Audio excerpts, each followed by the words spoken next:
Hey everyone, in this video we will compare SketchUp, Floorplanner, and Roomsketcher. SketchUp, Floorplanner, and Roomsketcher are all popular tools for designing and visualizing spaces, but they serve different purposes. SketchUp is a 3D model software that offers powerful tools for detailed designs. It's great for architects, interior designers, and professionals who need precise control over every element. However, it has a learning curve and may be overwhelming for beginners.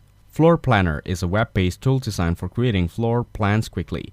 It's user-friendly and it's ideal for real estate agents, home planners, and casual users who want to visualize layouts without deep technical knowledge. Roomsketcher is similar to Floorplanner, but offers more customization options and realistic 3D visuals. It's great for home renovations, interior design, and real estate presentations. If you need professional 3D modeling, SketchUp is the best choice. If you want an easy-to-use floor planning tool, Floorplanner or Roomsketcher are better options, with Roomsketcher offering more detailed visualizations. Thanks for watching. Don't forget to like and subscribe to see more content like this.